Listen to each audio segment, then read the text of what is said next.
That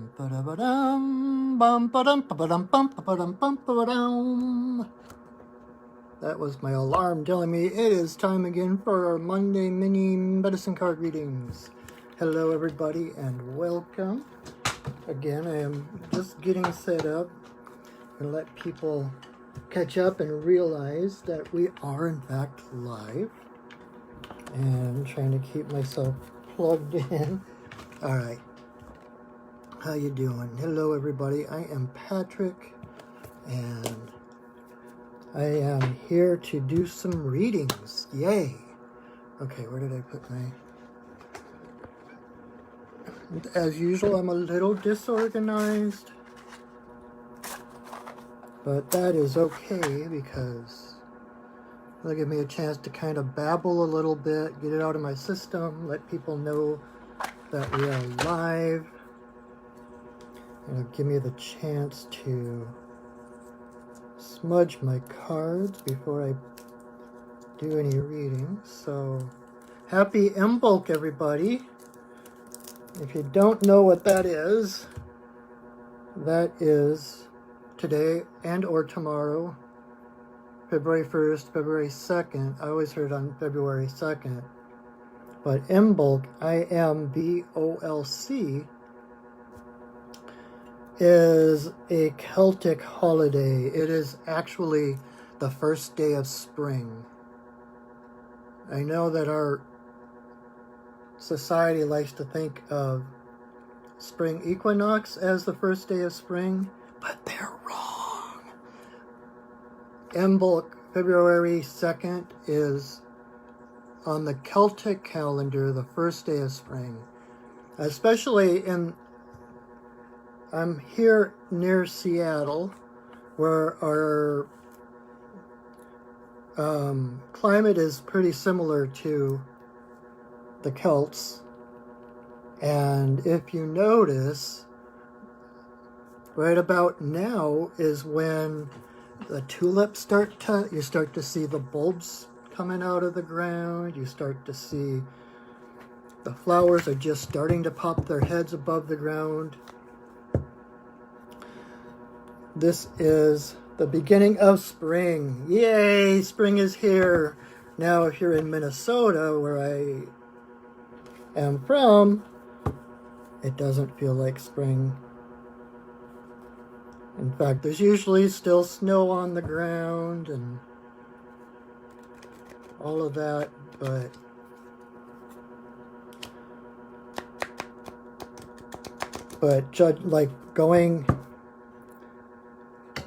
going by the increase of a light of the day versus the night, etc., etc. Today is really the first day of spring. And it's a day that we celebrate Bridget, the goddess of the forge, the goddess of creativity. I've got my own statue of her right there, watching me all the time, helping to inspire me in my own creative aspirations. So anyway, welcome. If you haven't been here before, this is our weekly mini card reading. And my name is Patrick.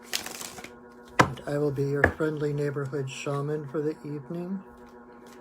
And the cards that I use, they're called the medicine cards. And each card has a different totem animal on it. And so depending on which animal comes up, that tells you kind of gives you a snapshot what's going on in your life, what needs attention, what animal is coming up to lend you their strength and their medicine. So, and what I do is I pull 3 cards and I just put them on the table in front of me. And so your only responsibility, if you choose, is to pick a number between 1 and 3. And because you are the creator of your reality, You are divine and all-powerful. If you decide you want more than one number, you can pick more than one number. You can pick 2 numbers, or you can pick all 3 if you want. That's how powerful you are. So anyway, so that is what we're doing. This is one of the highlights of my week. I always look forward to this. I used to do 6 cards, but I realized I have a tendency to talk longer than I probably should. This is one of my passions, and when I get started, I get going. So 3 helps to kind of keep it around the hour or so mark, so that people aren't, I know like people's attention spans are not the longest these days, and so this is just enough to give you a little boost of guidance. That's why I do it Mondays. To give you a little bit of guidance for what to expect over the week, what to look for during the week. And, okay. But I wasn't done shuffling yet.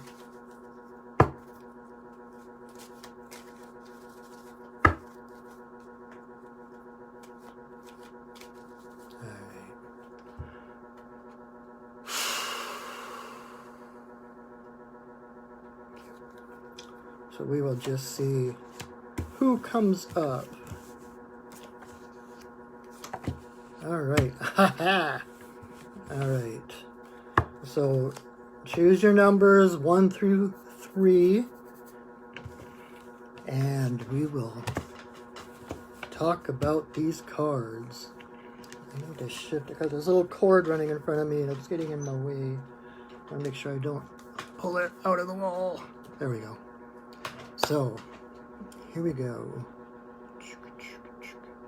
Oh yeah, I've got my... I'm not weird, I'm a unicorn shirt on. So, it's one of my favorites. Because I am. Alright. Grounding, grounding, grounding, grounding. Alright. So, number 1. If what you chose, if number 1 is the one you chose, your card for this week is Raccoon. Raccoon, I love Raccoon. He's kind of, I always kind of call him the Robin Hood of the animal kingdom, because he's like the noble thief. And it fits with the medicine, because when raccoons go out foraging for food, they always bring food back first to feed like the sick or the elderly or the young, and then they eat. So it's kind of that whole stealing from the rich to give to the poor kind of thing. And when they're just wily, they're kind of a trickster, maybe not as much as other animals, but they are pretty rascally. That's the term I was looking for. There was actually a Disney movie way back when about Rascal the raccoon, but they have a way of, they're super intelligent, and if they want something, they are going to find a way to get it. So this is about thinking outside the box. Not settling for, oops, okay, there's a barrier between me and what I want, so I can't get that. You'll find a way either under it or over, around, or through, or get someone else to go in and bring it to you. Know that to Raccoon, life is a series of puzzles. That's what I just heard. So Raccoon is here to help you see whatever challenges are going on right now, whatever you're facing right now. Raccoon's here to see it from a different a higher perspective, to see it not as something that's holding you back and, oh, damn, playing victim. It's about, okay, how do we solve this? How do I get to the other side of that barrier? So thinking outside the box, like, and there's a lot of, like, connecting with the inner child. You know, it's that Zen mind, beginner's mind kind of thing, where if we came at it logically, we wouldn't get what we wanted, because we got to go through this path, and then we have to go through that gate, and this path, and all the red tape and everything. Raccoon does not recognize red tape. He wants something, he finds a way to get it. Where was I going with that? I was going to elaborate more on that, and it just kind of went pshh. So, but know that there is always a simpler way to get what you want than having to go through the main channels. Does that, I'm kind of uncomfortable with that. That's what I was just told, but that is not condoning like thievery but what it means is that if you are desirous, if there's something you need, if there's something you want, if there's something that is essential for you to live or whatever, the source of that thing or situation is not the world outside of you. It's not a lateral move. The source for whatever you need is up or in. It is the connection to source energy, the connection to creator. That is the only source of your well-being. That is the only source of your abundance. And so seeing something that you need, even if it's like untouchable or unreachable at the moment, seeing it, recognizing it, owning it, it's law of attraction. You're like, oh, I need that. And you feel it, you own it, and somehow, maybe not that one that you were just looking at, but someone will bring you something, or you'll find it along the road or whatever. So know that whatever you need and is yours. And when we have that sense of desire or yearning, that is actually a gift from the universe to tell us what direction to go. It's our compass, because you couldn't desire something if it didn't exist. The fact that you desire something is proof that it actually exists, because we're in a closed system. It's one, we're all part of one energy, one system. And so you can't have a lack of something without there being something to fill that lack. So if you're feeling a yearning, if you're feeling, it's like Joseph Campbell talks about following your bliss. When there's something that brings you joy, like you're drawn forward towards something because you have that yearning in your heart to explore or to find out what something is, that is your compass. That is a gift from the universe. And when you feel that yearning and you own it, just, close your eyes like 5 minutes a day and just feel what it feels like, what it will feel like when you actually hold that thing in your hands, or you're actually sitting amidst that situation that has come to fruition, and focus on that feeling of what it is. That is claiming it. That is setting your destination on the spiritual GPS, and then you let go and the universe takes you right there. Your guidance will take you, okay, turn right here. Oh, go talk to that person, blah, whatever, and it's going to take you right there. That's your GPS system. The other thing about Raccoon, and it kind of fits with what I was just saying, realizing that your source of well-being, your source of abundance of everything you need is your alignment, your connection to Creator. Because in the way we are brought up in our society, we keep thinking, we're raised in this idea of uneven power, like some people have more power than others, some people have more things than others, some people have more luck than others. And so our lives are spent trying to negotiate laterally, trying to negotiate, getting a little bit more power from this person, getting permission from that person to do what we love or whatever. And so our power gets scattered everywhere because we're trying, it's a tug of war with power, trying to balance the powers and trying to make sure everyone has their power, keeping your own power, but then having to give away some of your power to get something you need. And that is not the way it's meant to be. In that scenario, you have to wear a different mask for every situation, for every person, because you have to be a totally different person with different power needs, different energetic needs, energetic power, whatever. And so you're constantly having to put on different masks. And we can use those masks to hide behind. When we realize, when we're taught at a young age that who we are is not good enough, that who we are is somehow wrong or sinful or whatever, then we start wearing the mask and it becomes a place to hide behind. It becomes a barrier between us and others. And you become, like, I like to say, it's like you become owned by the mask because you can't go outside without that mask, without that persona or that image that isn't you, isn't who you are. It's that image you put on. And that's exhausting.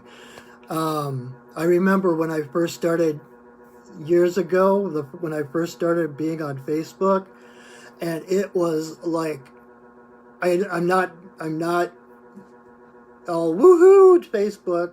I know it's got its ups and downs and there's a lot of politicalized stuff about it, but for me, it was a very healing thing to get onto Facebook because all of a sudden I had friends from all different parts of my life, you know, from work, from family, from social, from whatever, and I was putting out the same face to everybody. I was no longer having to hide behind masks.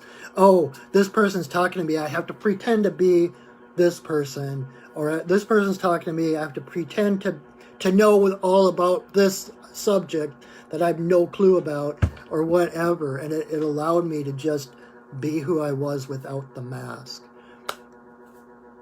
And so we spend so much energy and time in our lives putting on the different masks, trying to figure out what mask to wear, that it becomes a detriment.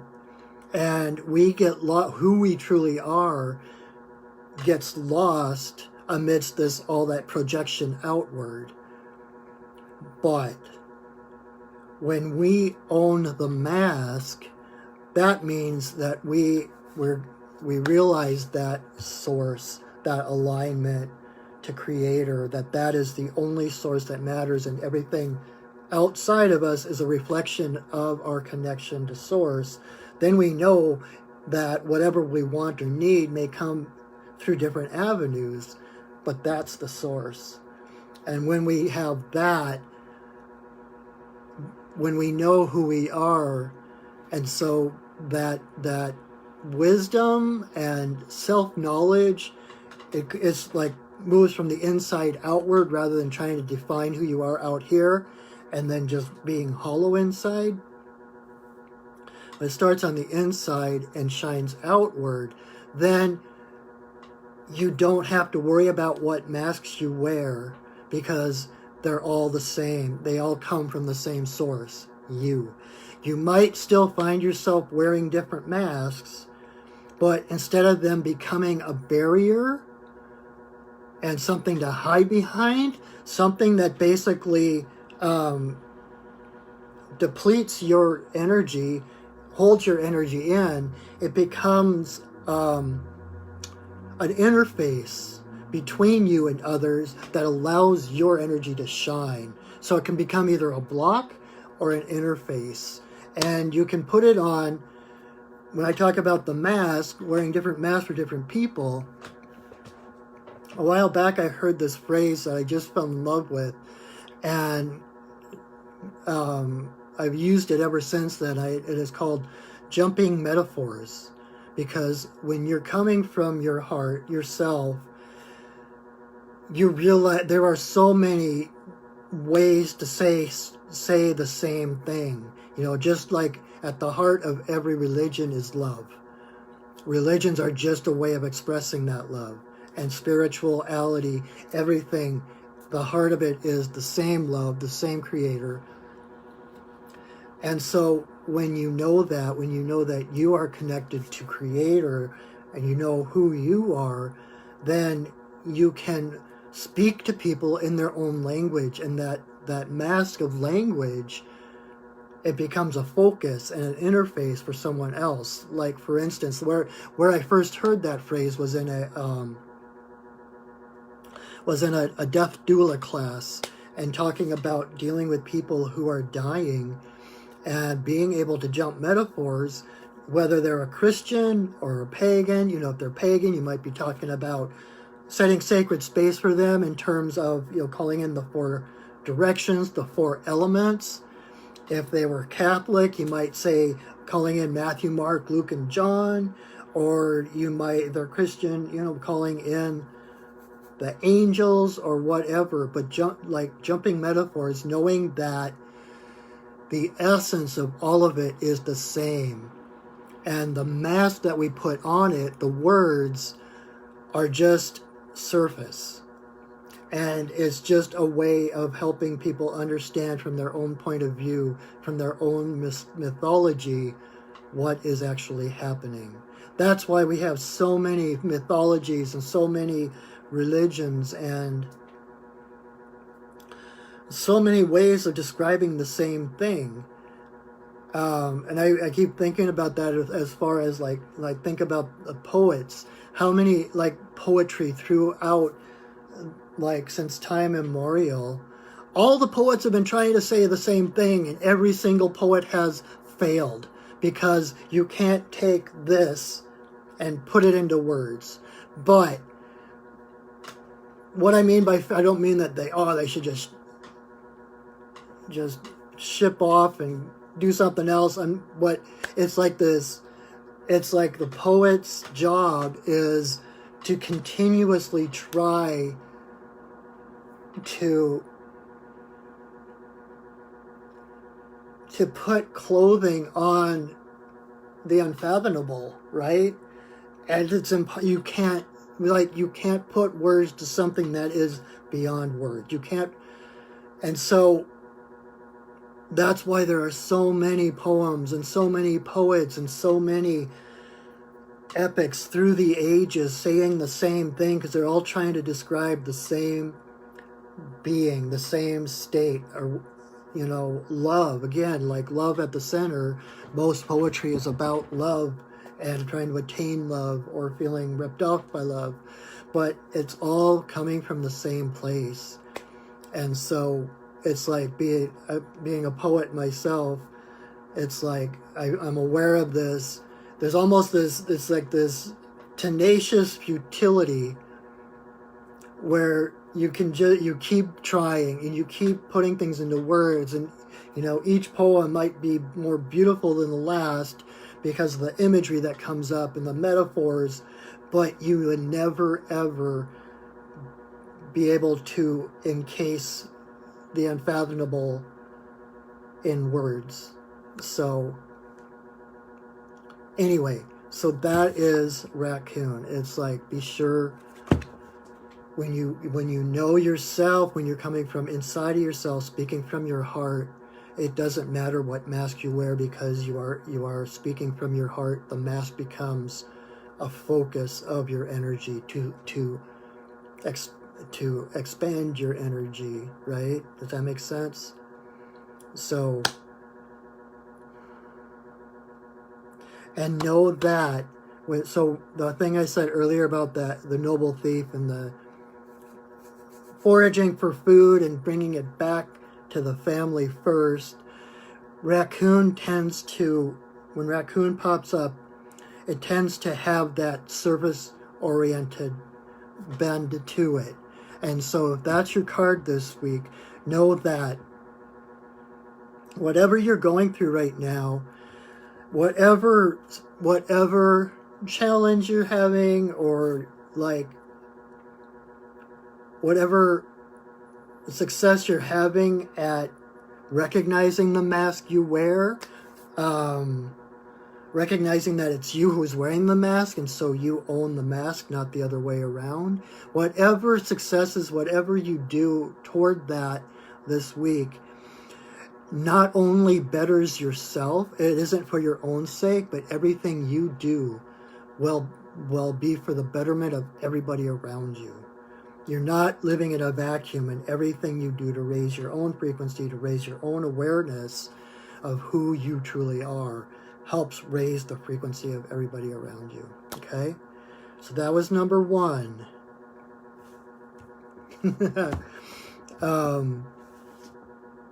Number two, if two was your card, we got snake. Snake is one of the most shamanic animals, totems, basically because of the whole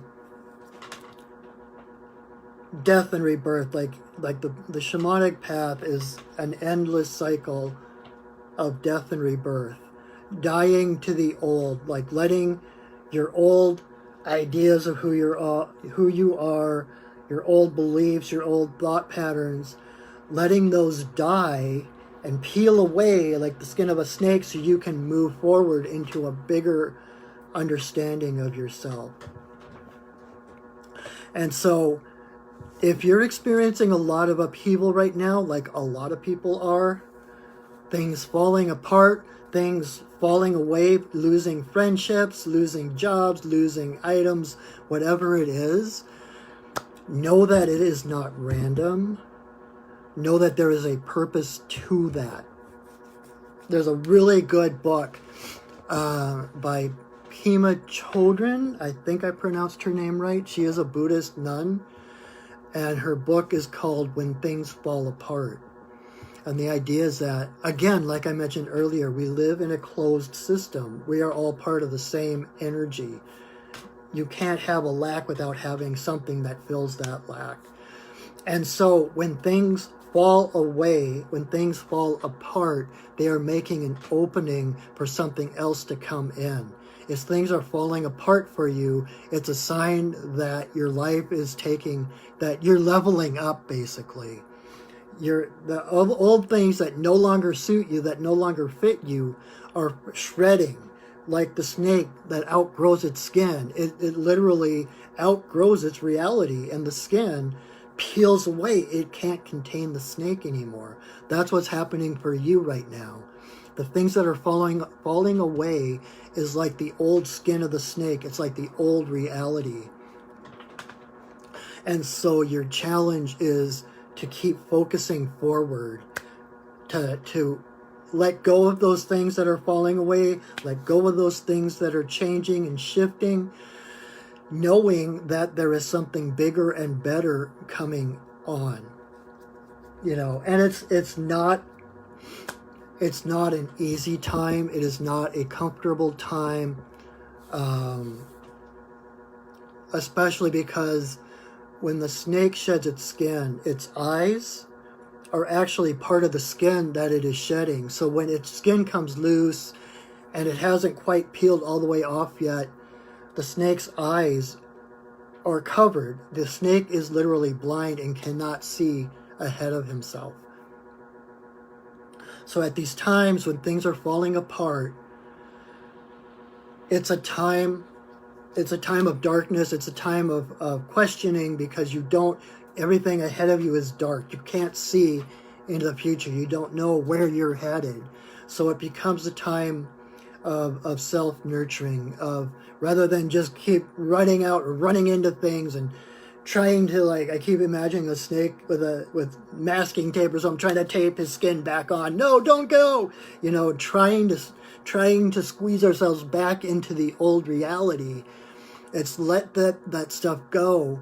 And just like the snake who, you know, losing the old skin, think about the tenderness of his new skin. You know, like when you get a cut and your skin is really tender for a long time until it hardens.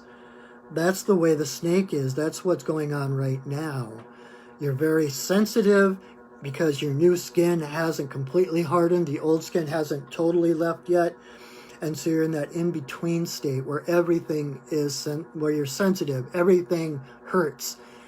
And so this is a time for standing down, for, you know, going into the earth, going into the ground, allowing yourself to sleep, allowing yourself to be nurtured, doing those things that make you feel good, doing those things that make you feel safe. Because that skin will pass, you will have new eyes, and you will be amazed at the horizon ahead of you. And it's kind of like the Tower card in the Tarot. I'm not a tarot reader, so I don't know all the nuances, but it's basically things are falling apart. But as this brilliant tarot reader told me one time, at the bottom of the tower there's water. And it's that water, like the tower, the top of the tower blasts off, but the water carries the base to where it needs to go. So there's motion here. It's shedding that old and claiming the new. So go easy with yourself. Reach out to others who know you, who can support you, and who know who you are, can hold that space and hold that vision of who you truly are in your essence, no matter what the outside looks like. And trust that through this is an opportunity to learn a deeper faith in the world, in the universe, to know that everything that happens does happen with a purpose, and that it is all to your spiritual growth, toward bigger understandings, better understandings, more strength, more presence. But it's like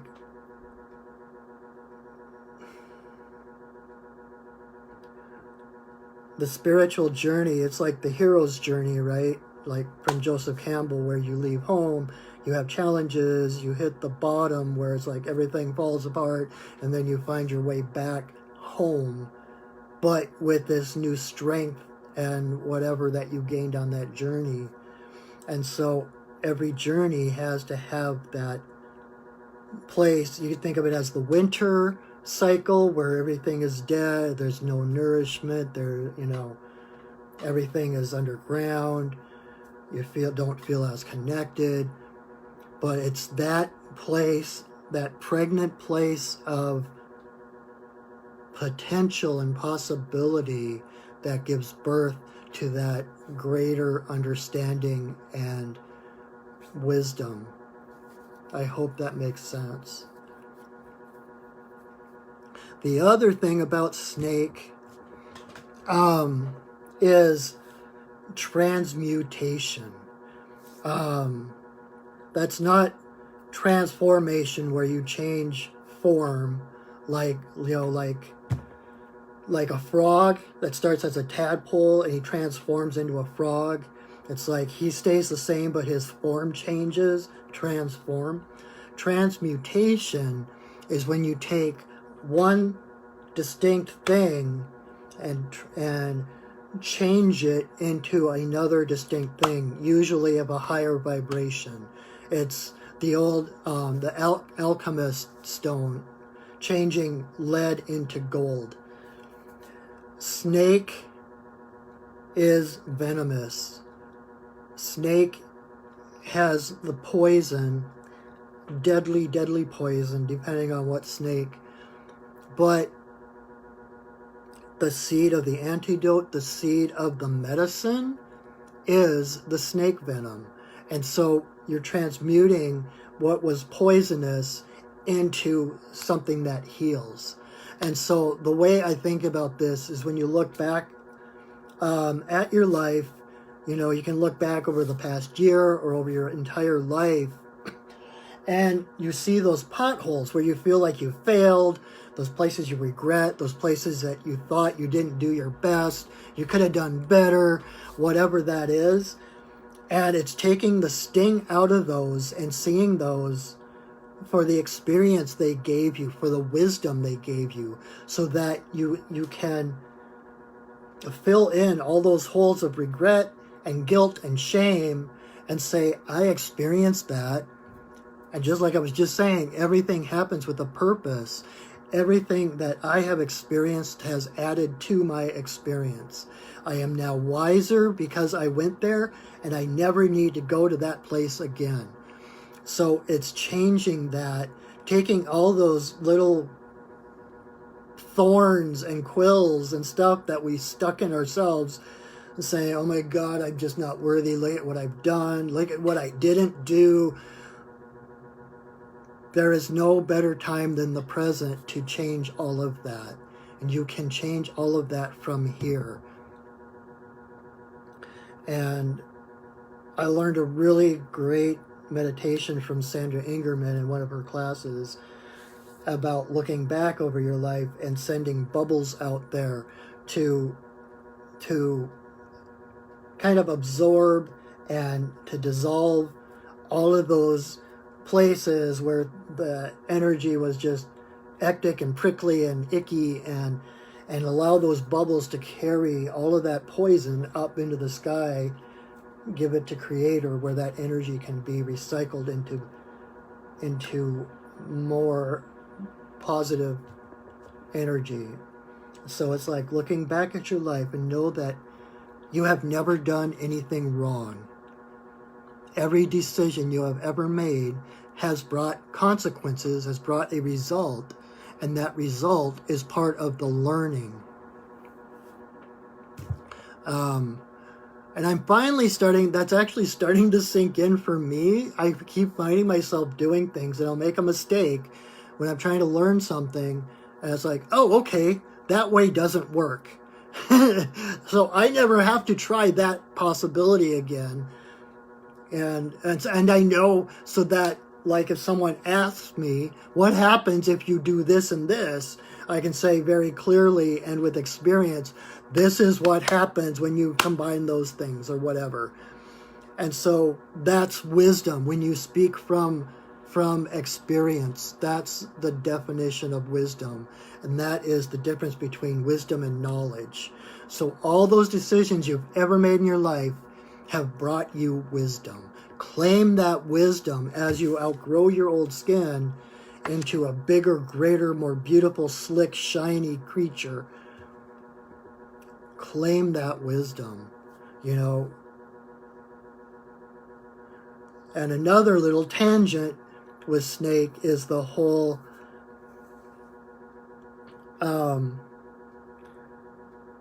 snake holds so much earthy wisdom. You know, even if you go back to the Garden of Eden and the snake, and how it was the snake that got Adam and Eve to eat the apple of knowledge. I mean, a lot of people think that was Satan or whatever, but we wouldn't be here if the snake hadn't come along and given us wisdom, given us I'm not shaking Christianity or the Bible or anything like that, but like from a different perspective, looking back on those stories and the wisdom that the snake brought to us. And it goes along with the goddess Lilith, who was Adam's first wife, who would not be subservient to man, etc. It's the wise woman, mother goddess, earth wisdom. ancient primitive goddess wisdom, the Holy Mother Goddess. And that, I think, is the wisdom that is starting to come to the surface nowadays. That coming to the surface for, not for women to rule men, but for that more, the feminine approach to life, the more intuitive, inclusive, empowerment to everybody pattern. So reach back into your roots, into the ancient goddess. Trust the wisdom that comes to you. You know, if you think about, even in all the old Hollywood movies, the crone, the wise crone, and how misshapen she was, and she was usually missing an eye or whatever. That's because of her experience. That's where her wisdom came from. All of the life that she experienced. And so trust your experience, trust everything. Know that everything you did had a purpose. You have never done anything wrong. I can't stress that enough. You have never done anything worthy of shame, worthy of guilt. Let it go. Now is the moment. Okay. I keep feeling like some of the things I'm saying tonight are kind of controversial and might come back to bite me, but that's what I said. So anyway, so number 3. If 3 is your card, you got our our house favorite, Moose. If you've been watching this for any amount of time, Moose has come up a number of times. In fact, it's kind of funny how the same cards come up week after week after week, and even like cycle through over the course of months. And there's some cards that have never popped up at all. It's really interesting. But getting back to Moose, Moose is, in my words, majestic dorkiness. Moose is one of the most awesome animals you will ever see. If you ever get the honor of seeing one in person, there is just it's like there's just this feeling of royalty, like you stepped into court with the king, or the majesty. There's this majesty about Moose. They are huge and powerful and awe-inspiring, and they are one of the dorkiest looking animals on the planet. And so that kind of dovetails nicely with Snake in that it's accepting every part of ourselves, especially the parts that stick out. We were raised, people try to put us in a box, and in order to be accepted, we try to squeeze into these skinny, tiny little boxes. But again, that's an impossibility. It's like you can't squeeze yourself totally into the acceptable cube, right? So there's always a part of you sticking out. And it's actually those parts that stick out, that make you different from everybody else. Those parts that were probably the things that you got teased about when you were a kid. Those are the exact same strengths and gifts you came to give to the world. You weren't meant to fit in. You were meant to be seen. And so by accepting all of us, not just moving outside the box, but getting rid of the box, realizing the box never existed in the first place, and just fully and wholly accepting ourselves, we walk with this majesticness through the world, this gracefulness, and even with their size. Hunters would think that they would be easy to track because they're so big, they're going to crash through bushes, break off trees, all of that kind of stuff. But the moose, as the largest member of the deer family, is just as nimble as any other deer. So they don't go crashing through the underbrush. They don't break off branches and trees. They are just as hard to find as any other deer. And so when you accept yourself and everything about yourself, especially those things that make you different, you are able to carry yourself. You're not like when you're young, you try to kind of hide that thing behind you so people can't see it. And so you're already kind of hobbling yourself and you're like moving, limping because you're trying to hide that gimp leg or whatever, as a metaphor. And so you're already off balance. You're already not in your center. But when you can allow that part to come into the open and be seen, to be vulnerable, to be authentic and whole in yourself, then you can walk through the world with grace, with majesty. Because when you're authentic and you're moving from your center, there's nothing anyone can hold over you. Just like going back to Raccoon, our first card, trying to hide behind the mask, you're easily blackmailed because you have things you don't want to come into the light. You have things you're hiding, and it's exactly those things that you're hiding that people can hook into and gain power over you. But when you show up in all your glory, totally open, vulnerable, and authentic, there's no hidden places that people can hook onto to get power over you, to blackmail you into things, to scandalize you, because it's all right here. And you accept it. That's the most important thing, is your acceptance. And that comes to self-esteem, which is the words that are in the book for this card. Self-esteem, having high esteem for yourself, knowing that you are enough, knowing that you are worthy of everything that you have or that you do or that you want.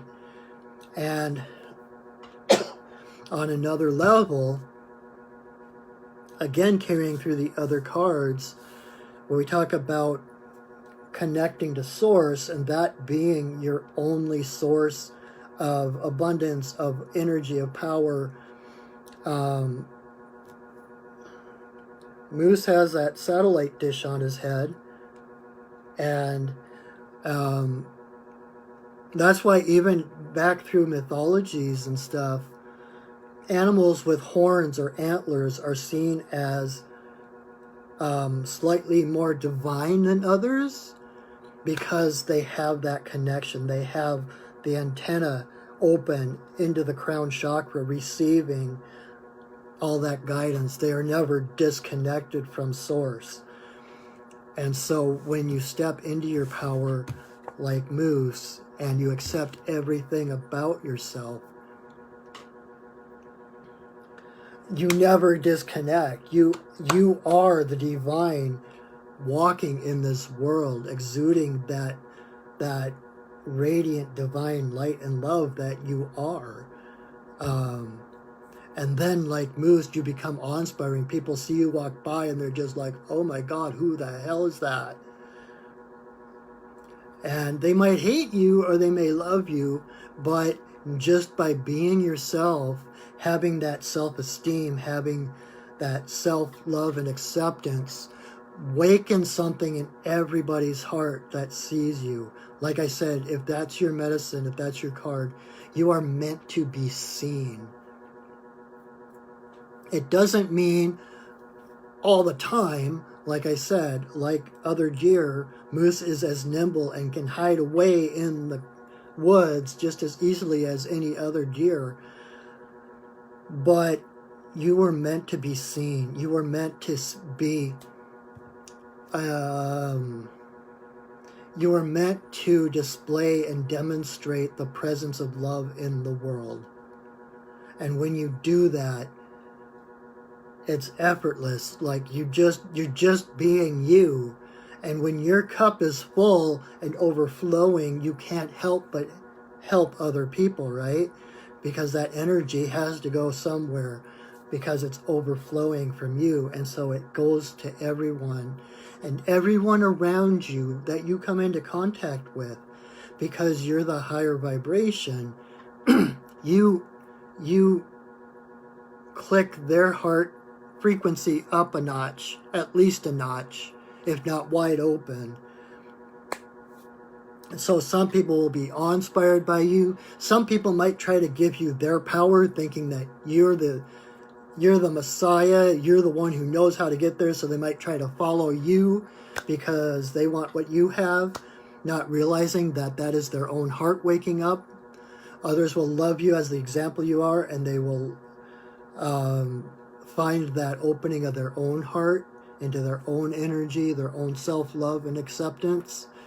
And there are others who that little notch will be so uncomfortable that it will freak them the heck out, and they will run from you as fast as possible. And they may hate you, they may make up stories, they may try to talk behind your back or whatever, but that is only about them. That has nothing to do with you. Their heart woke up just a little bit, and that person just happens to not be a morning person. They've been living in that box their entire life, and opening the lid scared the heck out of them. They realized there was so much more out there, so much more to be, that they run back into their box because they're so freaked out.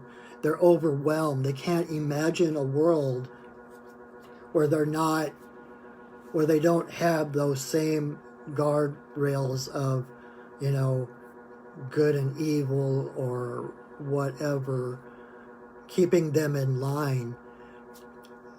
But you just planted a seed, whether it takes them 5 minutes or a year or 20 years or a lifetime. That seed has been planted, and they can't help but recognize that opening, and that will continue to just kind of niggle at them until they're ready to look at it, or until someone else comes along that opens it even a little bit more and a little bit more, as their box starts to get whittled away and they start to see differently. So never be apologetic for shining your light. Never be apologetic for being who you are, being where you are, and especially for loving who you are. There was this show I loved back a while ago. One of the guys from the original Queer Eye for the Straight Guy had on TV, and it was How to Look Good Naked. I think that was the name of it. It was working with women and helping them with their body image and how to see strengths where all they saw were detriment, going back to Snake, and bringing them back into a more self-acceptance of themselves, who they truly were, rather than who they were supposed to be. And anyway, one of the biggest things that he said to them all was, you are not responsible for the reception of what you put out. You are only responsible for the presentation. So however other people take you, however anybody ever accepts you or doesn't accept you or thinks about you, has nothing to do with you. Just like the 4 agreements, don't take anything personally, because everything anyone else thinks or does is through their own filter, and you are just reflecting something to them that they might not want to see. In fact, the more clearer you become, the more authentic you become in yourself, the more clear of a mirror you become. And so people see things reflected in you that they didn't even know existed, because there's no filter on you. There's no interference or clouds or whatever you want to call it, because you've cleared all the clouds and you are shining your light. And that light of someone else wants to answer to that light that you're shining, and so their heart wakes up. And if they are too scared, they'll shut back down, but you just gave them the gift of your own presence, the gift of what awakening looks like and feels like, whether they're ready for it or not. But like I was saying, everything happens with a purpose. Everything is by divine timing. So even that, even if they aren't ready at that moment to wake up, you just planted a seed, which may take time to nurture and to grow, but it was the right time for that person to see you. So never shine your light unapologetically. Like a friend of mine told me a long time ago, and it stuck with me this many, many years later. It's like, own your space. Live unapologetically. Be who you are. There is a reason you are the way you are. And there's a reason you are the person you are. There is nothing about you that is shameful. There is nothing about you that needs to be hidden. There's nothing about you that you need to feel guilty about. Spirit doesn't judge. And the further we get on this path, the more we try to see through the eyes of Spirit. And Spirit does not judge you. Spirit sees all of you, whether you accept all of you or not. You know, a while back, I was journeying to one of my guides, White Buffalo Calf Woman, who's really close to me. And I was doing pipe ceremony, and this was like months and months ago.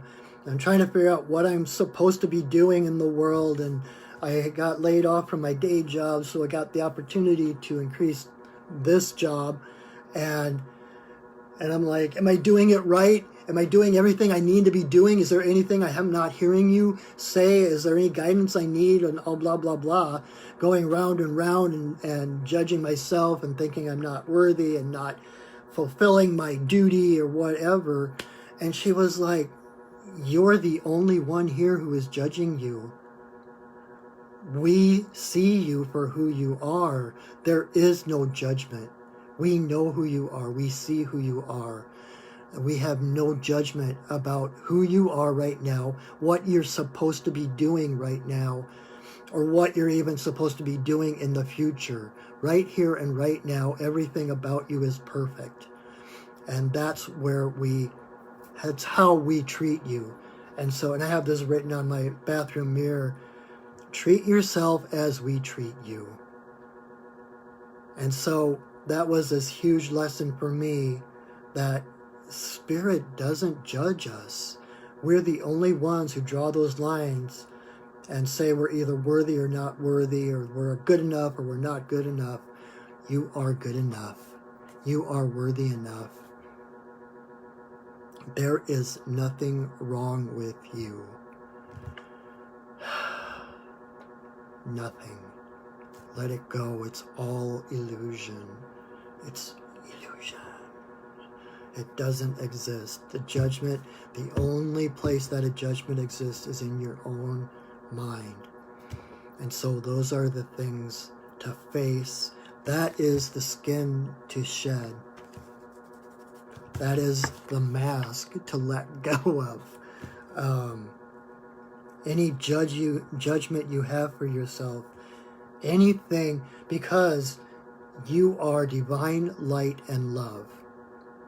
That is who you are. That is your essence. So anything less of that is a fallacy.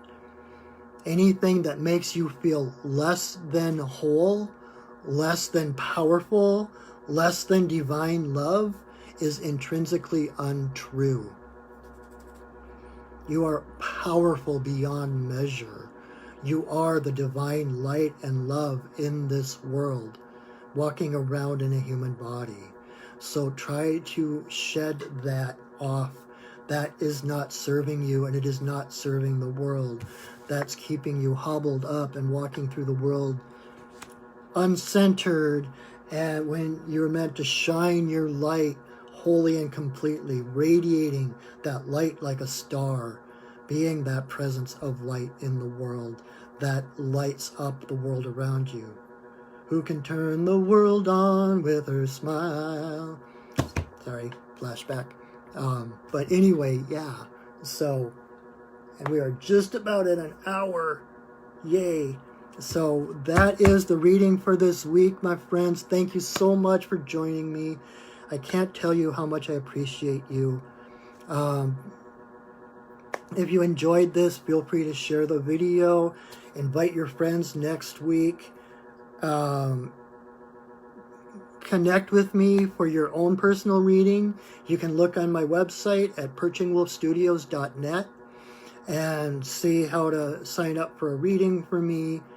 Then you get 5 cards, possibly more, all suited right to you. Not the kind of general reading I do here, but like suited exactly for where you are on your path. And I do other shamanic services, soul retrievals and healings and that kind of thing as well. So I am here to support you. I am, like I said, I am your friendly neighborhood shaman. I am here to support my community. And so whatever way I can do that, let me know. If you look at my website, find what resonates with you, if there's anything that I can do to help you. If not, still connect with me if you feel like you just need to talk to someone, get a shamanic perspective on whatever's going on in your life. And I can journey to my guides and get guidance for you, whatever it looks like. I am here to support you through these weird times. You know, we all need a little more support these days, including me. So don't hesitate. If you feel called to connect with me, please do. I look forward to it. And it feels like I'm forgetting something else. But I will post this to my Facebook page, of course, and also to my YouTube channel. So this will be available whenever, if you want to look during the week, if you forget what your animal was, or you have new challenges and you want to ask a new question, watch it again, choose a different number and see who it is. And then I will be back next Monday with another reading. And I will be here every Wednesday night. I do another Facebook Live, if you weren't aware, where I mentioned the Sacred Pipe. I do a Sacred Pipe ceremony every Wednesday night at 7, just to create a sacred and safe space for people to come together, let the world off their shoulders, and connect with their own divinity, connect with Creator, connect with Spirit, and to send their intentions. So if that sounds good to you, I will see you Wednesday night. If not, hopefully I will see you next Monday. And until then, know that I love you, that I see you, that I honor you. So remember, there is nothing wrong with you. You are perfect. And perfect does not mean done. Perfect does not mean that you can't change or grow or evolve. But in this moment, you are perfect where you are and what you are doing. And that leaves the door open to evolving into even more perfection. All right? So have a wonderful week, my friends, and go shining. See you later. Bye-bye.